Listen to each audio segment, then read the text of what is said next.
Pui mua local te tin ai zola tamin hey ma team te po hante vela evangelist tong kan bang te ma team te e kumara ruata party ya kan secretary pui mo ania helai dia poi mele ya te po in candidate to ama ni ta ka thing pucha ma aya ho zanga aya tama vote mo thei ma se dan lihat chen kha dina vote an vote yam lo tu ka wanga thing ta lo kha ani maya zinga puma rengwa ta oma tin po pia tribal power front man ani ti ka thei ka ringa sai to na ni lo pang te kai van nei do khop mai po pia zai han hu te hi ai zo lo pang te silong lo pang te nagaland la tang wal te kha si cha so te na cha em thin kha ania we la hian thang ro mo ya pola sai le ton tin po pia ko sai ton po pia ka zina o mik lo khop maya MNF headquarters ka GS ania kan sel chief bial tu an he he ni mi tang pho kha kha ba sa khan pur ta khan aron introduce to ma si introduce by pakhat kan team mi member pakhat ko mo tang me ni lo maya kan tin tir bi ka ngan kha so ron sai to ho khan dia ron ti zel to lo nga TBC larem thara MNF thalaya ka secretary ko lo dik sela so lang so ali so kan zinga palai poi bo min ve lam ve lo khan ya kan lam tir bi kan ni hey saila WMA lam foi tu te mai CPM PT tin organizing committee te is lai mo tak te no le pa te thalai song te voi da local form song te in zawa in sailu lai lan te chi bai ka buk chu a thari tu sanna ka han chu ni voi da hian lo na leo ka ne ya so ipo ka cha ka so tum poi karil ro ka tin chiama sak ter ani nge ya sailu la te khwal lian tur hian in tu ber ka de lo ti ke chi chian khop maya in tu te so ma anul kal thiliar sports department as the secretary le poma hin sang aten organizing committee phaklai pinon so mani ti ka sia khat kal nge ka tum ta ni tu bang chuan minister ka ni lai po khan function te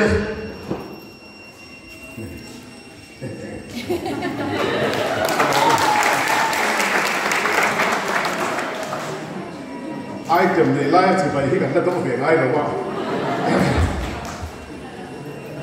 moi te haron ta ro moi te ti than te re ne ka lo hoi a bi ro do ta tan chuan wal record lo ko be kha khai lo lai ko ole nia san khan minister te mi kan ni ve lai khan Kuala Lumpur bin solve for kat di tin chave te su pe sai la hi kan khuang me en ve kat lang ne ve te na nia voin cho a thing bo phokin thir thura dai ka soi do na kat di tin chave te ka in fak ve na chu function te ka sil lai pol te mo khoi khwa te mo han bo sai ve ya ni te lo tu vet to Kuala Lumpur be se te na lạc lộ thì là man lệ lộ thì hiền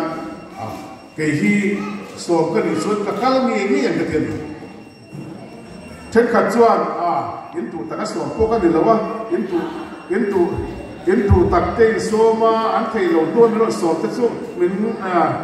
rồi các bạn lấy niệm tên thì là khát tiền đi rồi các bạn về là vậy chuan anh tu tắc tên số mà anh Tengi moro kolna wang tena nan man le lo wa ani lo point ai so ma te lo cham chang te ko china thila lo la lo to sia be na ten lo ta to fatu tur ten lo ruat to nga thil thil ta lo to nuwa khan kwalian tura ta na lo ngai tur so te ngai china khan minister ka khan ko lo be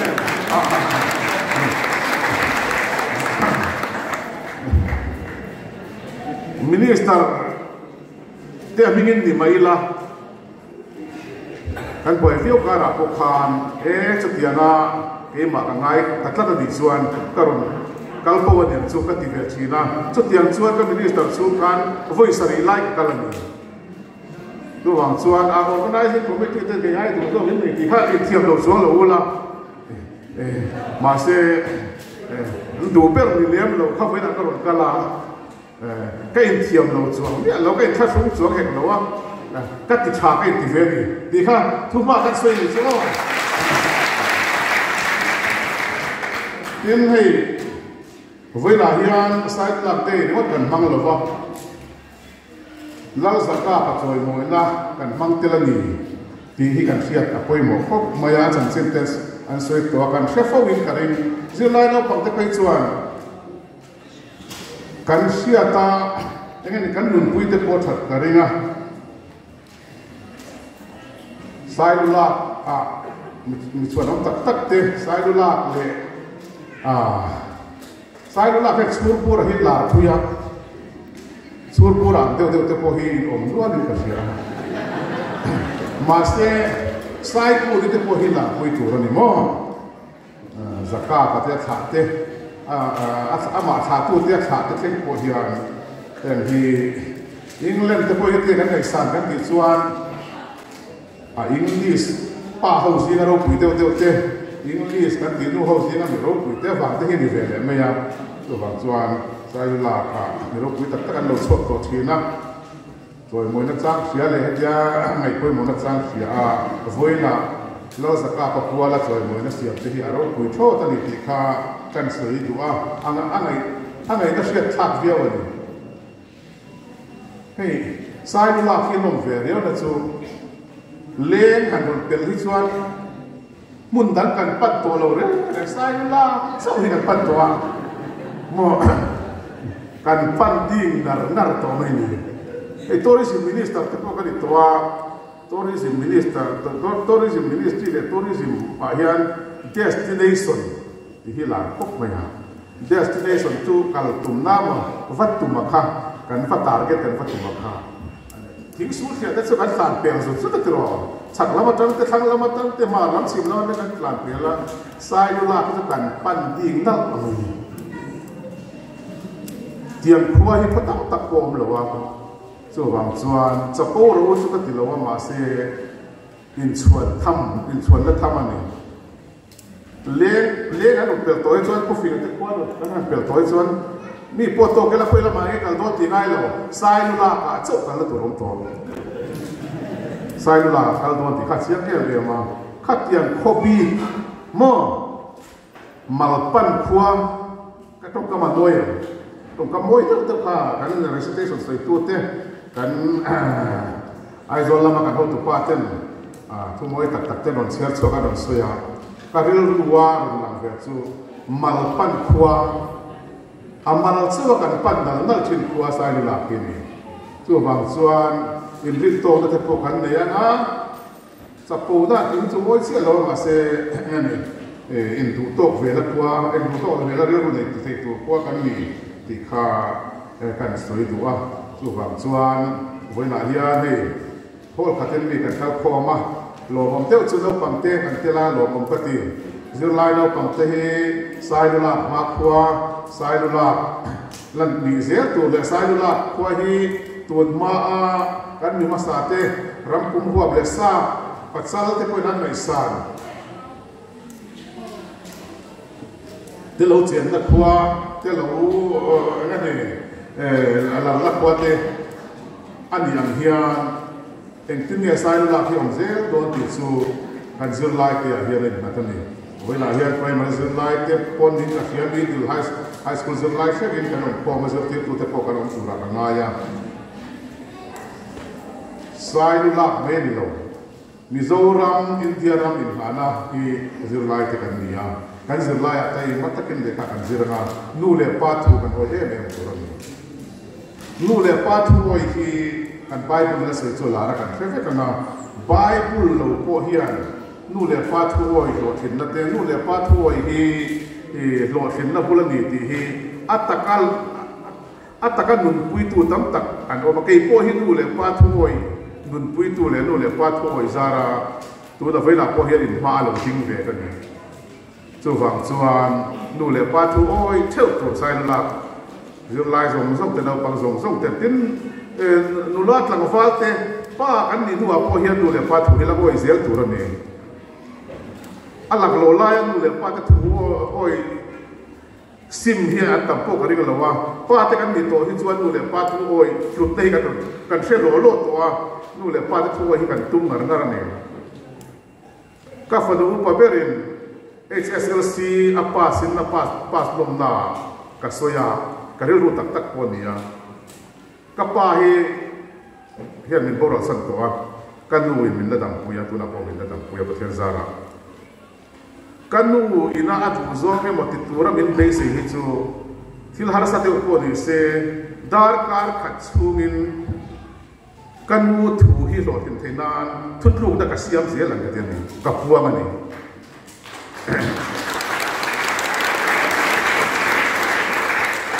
chu wang chuan nu ten min tham puya du zong te han soya kan ta na tha hi lo ni se la ni kan ta nei lo ko kan u na ta na tha te lo ni thin nu le pa te min fit chuan na hi min zil na te mo min siu chen na hi chu ti lo tin fram tum tu rin kai piama chu ka lo tin ta pakhat ko hi ni fe ka se ka lo tin ta chu dak he tiang din huna ka din na chan ni chu wang chuan voi da lo kal khom zong zong te hi no pang pol pi chuan ka se ni lo nu le pa la nei chuan nu le pa thu kan oi thil nei chuan lo o me oi thil lo te kan o mani poin oi tharang ko chu lo thin na ni kan pai pula chuan thu pek tiam nei atian ni kan nei to ngai o da pang te khan o thu pek tiam nei mo la ropui la saka paron fau tu sap si pai te ka chuan thu pek chuan pe ngai me ma se thil than tiam tel lo tro thil than tiam tel lo Bible nu le pa tu ya chuan kan pathian le in Bible kal tlang min tiam chu thu pek tiam ngani thu min pek chu nu le pa tu thu oi tu ra ni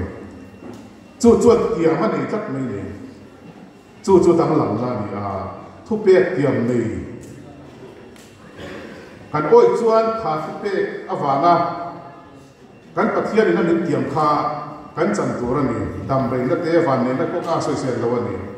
chu wang chuan nu le pa thu oi hi Bible na thu pek tiam nei min pek ani a kan zawa na ti tu ra ni a kan ti lo sin chuan chu tiam chu kan chan tu ra ni ti kha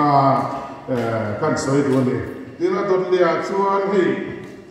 tai ma na chu sang ka soi du a tai ma na hi zur tharanga ya ti practice tharanga khop mai mi zo tlang fal la ta thok to mang lo te ta thok pe lo te hin an tam to mo ti hi ka ri ro om thina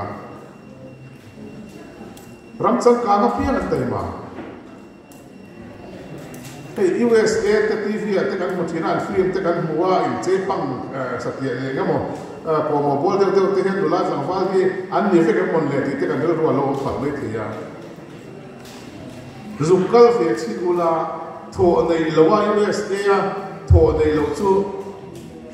zel tan ne hen am kele ni tian ni USA tho nei lo om chu thil za khang lu tu kan nu la te chon rim ngam lo re tho nei lo chu mo engei tho zing dar na tanga tlai dar na theng tho nei mi lo ka chu USA chon mun an chang lo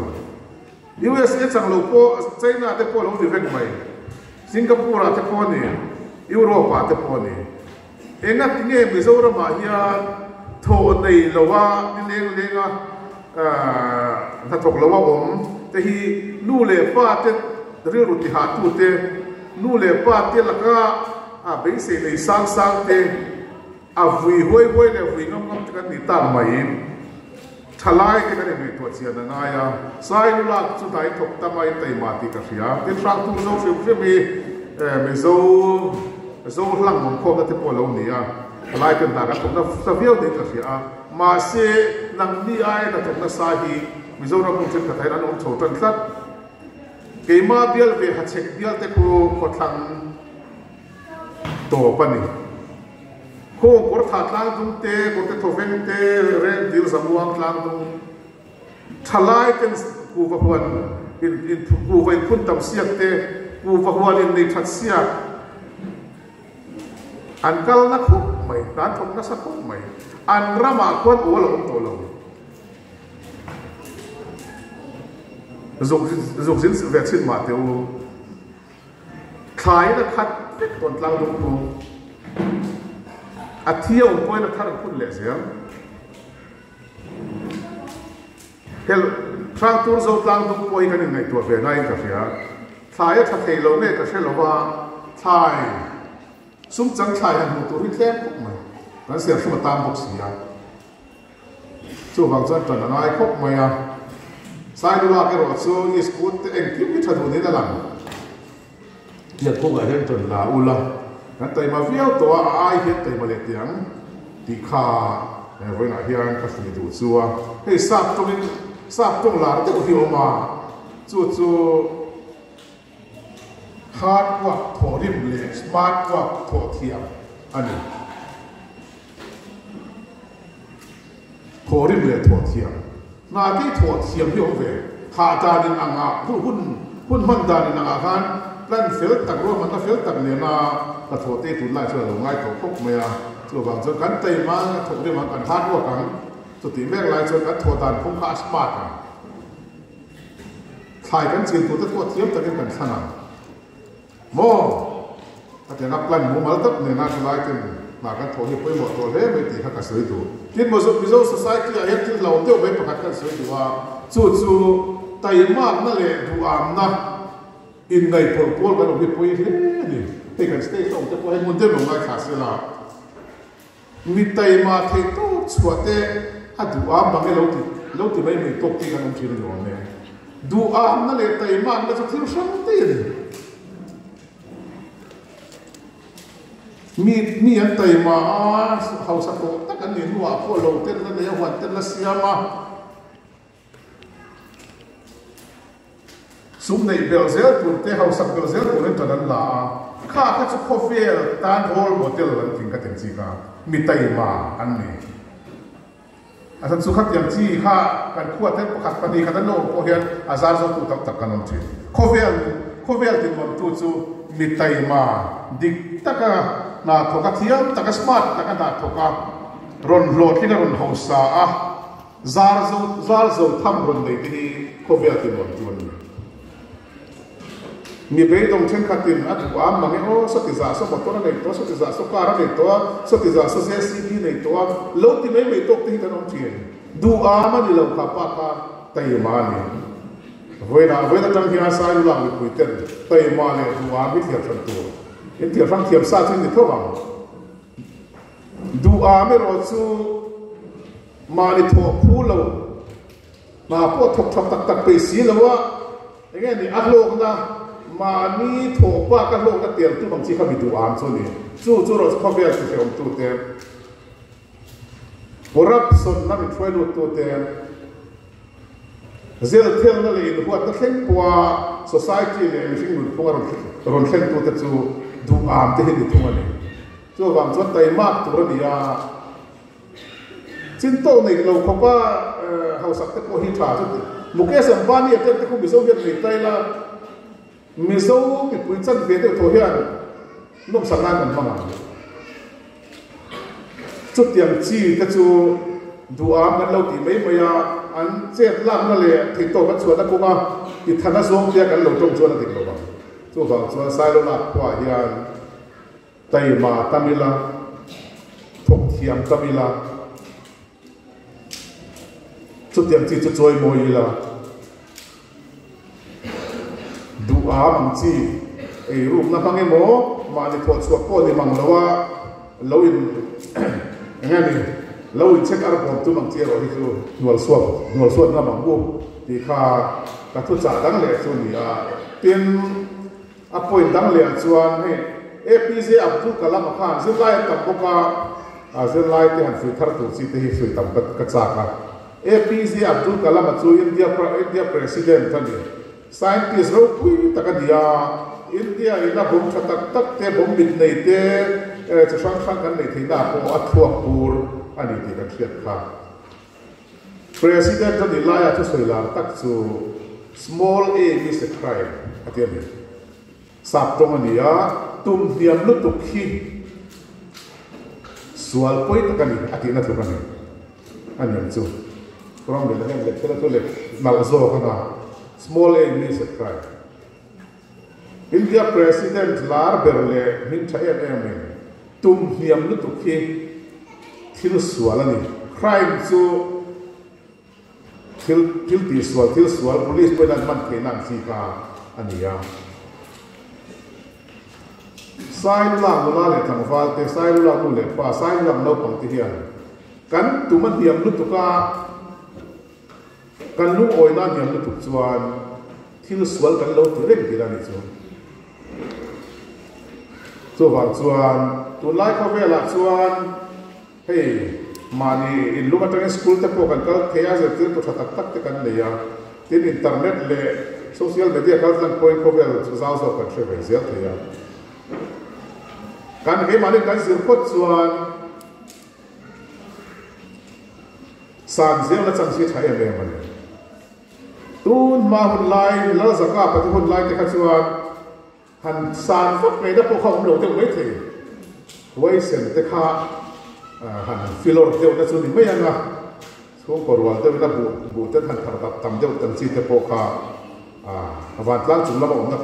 theina khan ni mai khat chu la ro chuan khote berle ko kil beran ko in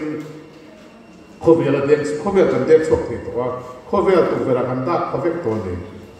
chu tiang din muna chuan khobela miau to wangin kan ngai to na te po hi smart ngai to kan ngai to na te po sa na ngaya zirtir tu te po in zir lai te ka zirtir na kuma kan kai shoi dan pura po ma lai am ne ko ka to ko lo mun daga school te kai an kai shoi thato sia mun daga nu le pa te an fa te zirtir thato sia sai lu la po he kan ti ve tu ro ni hi ve la ka sai ro ni kan ti lo ko ti dan lo chu wang chuan tum hiam lu tu khasual khai ma ni si chuan tu kan tu sa tro Paul sari ka pa sa nga lupui ka nei me te lo tu lo nge kha ka chu khai ma ni mo tu swa to wang chuan nu le pa te point kan se tu se thei to lo kan fa te Paul sari te pa ti chuan bible an sia thiam to wa ya le sia thiam to wa min pui ve to se kan tia bial kho pui ate kan lam zuk zuk chuan dan bo chelam zuk zuk kan ni India da na right to education act hey kan ho tu pa he ha chiang tiu ka ringa right to education act service da sa me pakwa parliament la pasa chu da nan chuan India ko le ti to phot chu Paul ya pass lo na tu ra lo ti ni dei to ni Paul ya pass lo India dan pui na phal to lo sa brama te chuan Paul ya me ni lo he ta sang level ka English anh điều phim đó Japanese anh điều phim chuan chu bị khen chuan xin ngày tổ ra ti ta ni kum zap mala ma khan lo de to chu ram ni ka cheng lo wa kum pinu sarkar ka ti British sarkar England sarkar na ram ni ka cheng lo ro re ti ka san ko compulsory education act zir nge na da ni kum zap mala ma khan lo pas de to ni sap lula kan va sap thei rol kha mi mola no au thei lo re na ba kan zir nge khan ka ta ba chu tiang chu Japan te khen an dan an lo ni na to chu wang chu an lo advance ani to wangin ka fa ta chu ka thulo Paul sari hi to wa ga hi to ti ani chuan India in Paul re an pass nge tu ra ni rol ban lo te thleng point an mani thei dan ka tal ka khala ka mi level kan zira ngai to abi ka tan puina ko central sarkar de milor sarkar puina pe mai ta to bang chu tiang din mura chu kan dina bangin siat lo hlan ko hen dan ni kan lo bo se reng the tong siat lo ten te po khan siat lo dan bo se chung khan kan lo ri nak the ni to bangin tum diam na tuk hi dan kalani ti ebi se ko dol kala mala soi hi poi mo ko mai ti kha kan soi le tu tin he chapo la chung sai kan soi tiang chapo na hi thil thul lo te mai nia chapo na min nei to chuan san zel chang na te ko kha chapo na khan lung oi na sual in du to na complacency an ti sa tong chuan complacency kha uma wang khan kal zel na le san zel na tan hen chapo da hian min lo dal du khop mai mihring nu na football ti mi ka te ai zol football club nei tu ka nei share bo ka helawa in du to mai hi chuan kan team po hian performance cherok prok zel mai ni striker thatak po kha voi na hian hat trick lo siam ta sela voi tum ti gol ta sela coach zei deu chuan an counseling no vat thin an tiam he football thoro kan thalang chong he tu mo player kha hat trick te ma man of the match ten han ni hian counseling lo chuan an mani ri ro khan in du to la chapo na swal kha alo vat ve ma ya chu chuan complacency an ti si chachi an ti football tok chuan si chachi kha an ma kha la pe ya ai khel le khan an khel an next match khan an khel chhinge ni tiam coach experience nei te phoi chuan first ile ta da lo te po hi fin thak thei tho hi teng chi hin ti hial ani chu wang chuan ke ni ho po hi kan lo hin ta te kan chapu pui vai chuan kha kamin wai niam tu tur chian ni chu wangin khove la thil mi ngai na te hi chapu ta hi ni ve siam sual hi ni te ve o ti mai tur ni chapu ngai khove al me tam ta ka ti cheto chu wangin mihring kan tung sawa kan pian na ko nga a lo thling te po hian mi ngei khop le mi dang dal zonga lo thling te hi thia tiang hi tiu thalo tak ani a tlak diam da bul chu chapo na hi ne ma se lo thling na hian si thachi confidence hi pe ve tlak vo ina lo zakka pa toy moi na te hian lo zakka pa tha zong zo hian confidence pe ro se chu si thachi lo thling le zel na pe tu chu confidence ni kan confidence level zel hian kan ti thei chin po hilani in oil lo mai thei hun tam deu se ka sar mon ket chak le chu bang chuan lo zakka pa kan choi moya in rin to nan si thachi nei nan a tha te point mangang a khwa te point mangang a tel ve ke point ka mangang chu tur zok chu nia chu tiang ni lo wala zakka pa khwa kan ne tia tlai lama in zu in na chapo nga ri wat ka chuan niam lam kan pan to lam choi moi na kan siat pui do ti na ni choi moi na kan hiam pha do na ni chu wang chuan choi moi na zo lo te po hiom khop thei khop mai bi lak zo lo te po hiom thei lo thin na zo lo chi te poi kan ong thin su chui ka te kan zo lo thin kan ni chuan chapo na wang zo ka ni chu wang chuan chapo nei kan do ngam tur ani a fiam thui ka tia nuai som ka dei lai le nuai san khat ka nei tu ka dang lam mi lo ka ti ve nei hi kan khuai tia kan khuai chuan mong chuan khuai le kan khuai hi exam pui tla la ko te reu te ni nang yai ko te hi nia mong chuan te chu kan mang ve lo wa mong chuan roi pui kan bang thi ni e roi the nuam tak tak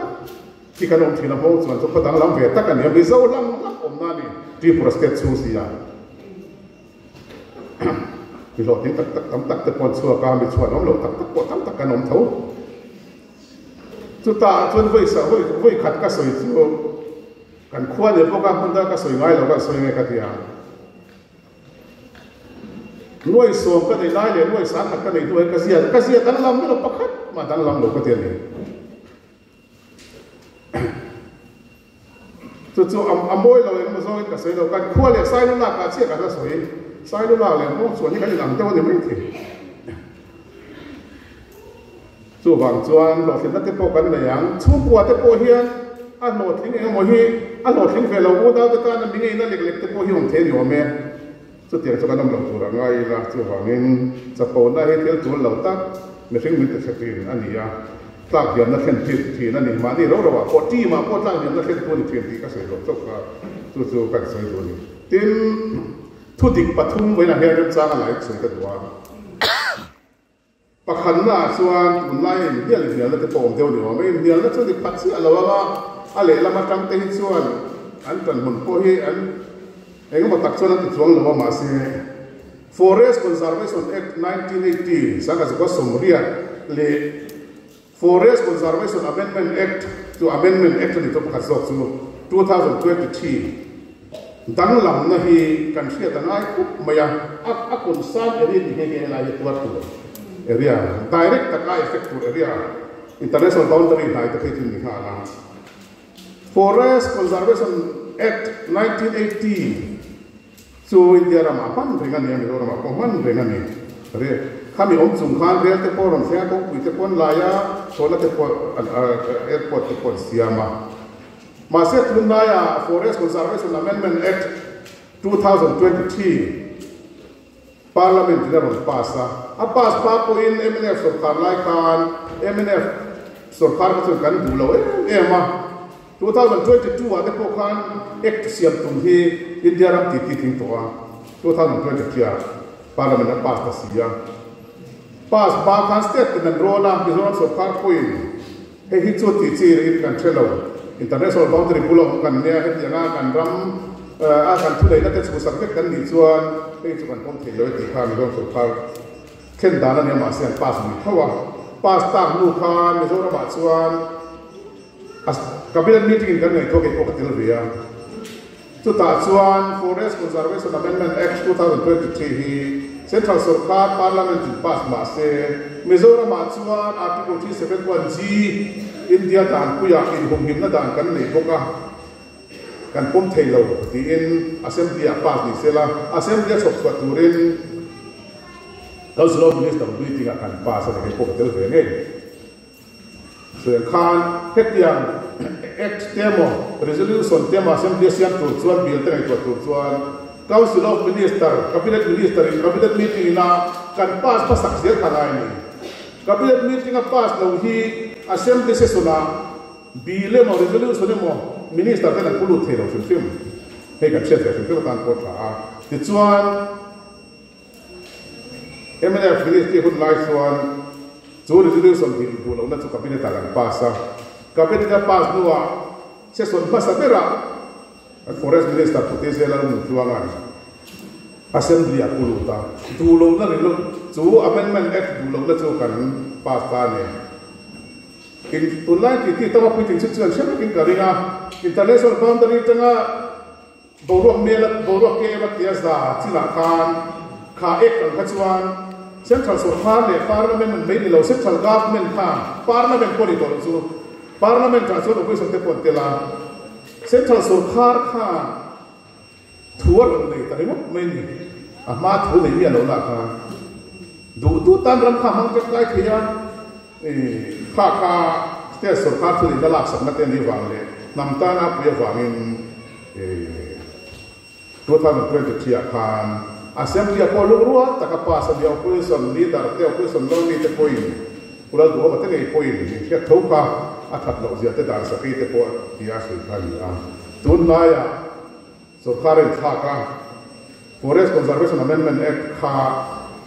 du lo na resolution central sarkar a po khen vet to lo pass vet to kha du na resolution kha assembly a pass an ni ta a ke po tu soi tu ko ka tang via a fir pora ngai zia te tu na pass mai chi ni lo zir sia na ngai zia te po kha ka soi ni en tho in ka ringa ma se kan pasan ta kan soi tumzo Forest Conservation Amendment Act kan ramta na lo tiamo kan Forest Conservation Act pangai ai khas te sarkar na thule ta kan nei bel na so ka long han ti lek te oma he hi chu thu dik lawan ni tin YMA te MCP te MZP MSU MOP le kan tlongai pol song song in he act chen du lo ti he thu dik pokania tu kan sia na kha a so khan ko na ngai thot ngai ko thot urin ngena ni ngai thot a ngai ko thabe pura ta ko be si la tho me tin thu dik dang pakhat ka soile du chu article 371 z kan ti fo mizoram ina India dan puya thu nei na kan nei ve na mizoram assembly ina India dan puya thu nei na kan nei ve na hi in them na thunga in siak anga India dan pu ti tang la malo dia India dan pu in siak nu thak India constitution bu hian en ula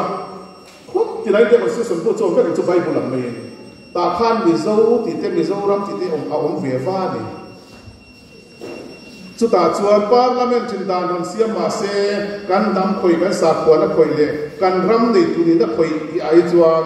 Mizoram assembly kan lo du lo theya kan lo pum lo the alo resolution mangin chu India dan puya kan chan vo ani MLF na India sarkar to India da thung pulal de ate lo chhuak chan ka ni ten katin soi le lek tuma Forest Conservation Act anon ti tak tak chuan kan article 371 zi hian alo dang tak tak the do chuan ke mon le central sarkar ne na ka ek kan on tok chuan ti te oma political science den mi le constitution zil mi chuan fia India dan pui ani article 371 g to Forest Conservation Act to Parliament Act ani an thi tro India dan pui le Parliament dan siam chu ai chak re lu mo atom bom le air kan ka ani vele ai nang hial ni the mo chu wang chuan la ya hian thil kha chiang mang lo emo politics sai emo ngai ta na wang tia to thu thanga ta ma wangin fo ina hian sai lam te hian thu dik hi soida da than ka ria a Nagaland le Mizoram chi o India dan pui noya nam anga in hum him nei Nagaland naga le Mizo chin kan nei atong ka ba po Mizo ti ni naga ti ni India dan puya Punjabi ti te India dan pui hum mi dro chu voi la he le che la pui mo me chuan aminga kwalian mi run kal man lo le mi run kal thelo wanga karon kwalian ve ta ka chuan thucha ka nei duwa thucha chu kan ram le kan nam le kan sa khwala te kan ko fan te anam ang kan sa omna te po da poi mo khop mai chu ta chu kare ro tak in he sai lam te kwal hian sai lam mi pui te sai lam bak ta lo ka po tak kan om khwal lian min ti ve mi wa mi thucha ni ve theya ke na ya chu he ni dot huat thi mi zo ila kan in ti huwa dot huat na chang kan khia ta tha hei kan tam min ti chu ni don khat tun na ya dot in par chuang na sa ko han he chu la lu khung chia lo ina la nga politics se lu khung khat min tun da ya hen dot hian sarkar kal phung po hian khung te ro khat governance sarkar chet vel la po hian dot thi tel tan ta le tun ba ngai lo chu wang chuan dot ti ko tharang lu dot huat pe pui dot huat project hi kal pui ngai tak set tin dot la ka ko fin ko thia mangai tun lain dot ala a koi ko man chu wang chuan dot to dot i do tlang u ti hi karon khwal lian chan karon ka chan te si ngam bul pui ber le ka thu cha chu ani e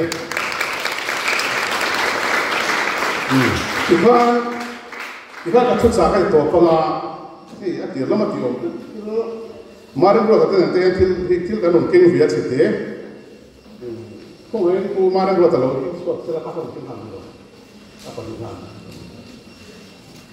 GSA lam tur tu ni mai thema se game and sport organizing committee chairman ni ni sam mai se kan til non kan kin via ta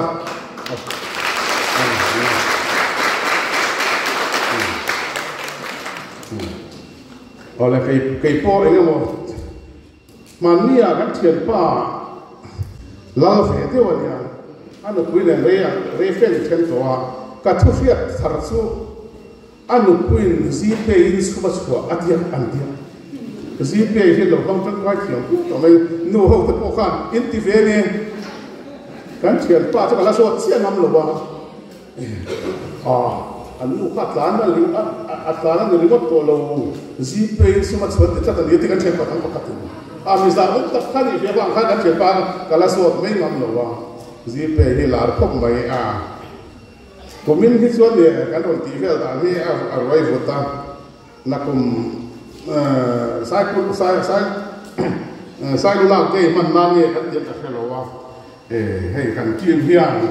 cheng sim ni kan zi pe ve do na ni ti kha kan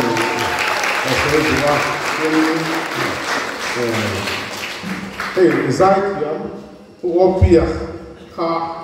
an som ko don ni ka sia to na ka ko ba zai ko kha ma he om to a thang ro mo ya zai tu ko hi ta la na pe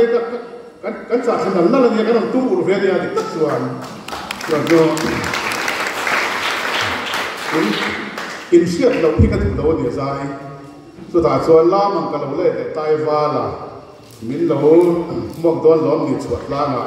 in sak bel vai ko hoi ruai khong e moi nom len rual te bu ti kha puram li la ta ni thang bu